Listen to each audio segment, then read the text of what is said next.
Good morning, sir. Ako din si Jean Silanoy. Section is 1G.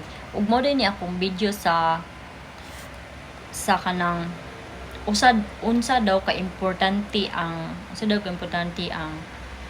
environment sa seafarer.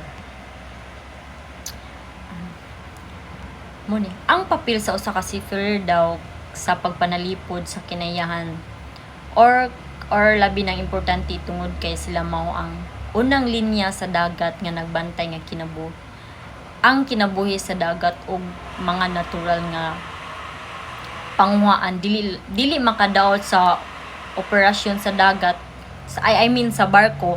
Ang mga seafarer responsibility mao ni ang responsibility sa pagsunod sa mga balaod o regulasyon sama sa mga marpol nga nagtinguha sa pagpugong sa mga polusyon gikan sa oil spill, basura or hugaw, etc. or waste, balas, mga water ug lain nga makadaot nga chemical.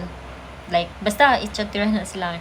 Yun na sa sila nag-practice o nag-practice sila nga husto sa waste management sa barko, nagmaintenar sa mga makina aron like aron malikayan ang mga basura or mga aso or emission nga naglikay sa mga lihok nga makadaot sa dagat ug baybayon. Pero para naman pud ni nato sa ato tanan nga dapat should nga magkwanta sa mga environment nato, dili ta maglabay-labay sa mga basura din. Gawas ang seafarer nagserbisyo usab isip sa mga tigbantay sa kadagatan, pinaagi sa pag-report sa mga illegal nga kalihukan sa paglabay sa mga basura or sobra sa mga pangingisda o pinaagi sa pag-apil sa mga unsa pa na dira. Basta kay dapat ang kanang seafarer maglimpyo-limpyo na sila or ang ilang mga disiplina o pagpaningkamot makatabang sa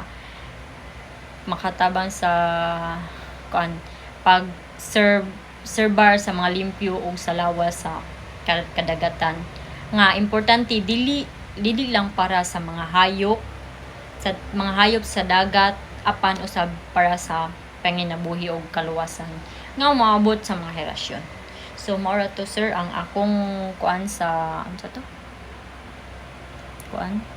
kanang important role of being a seafarer in protection and environment. Thank you, sir.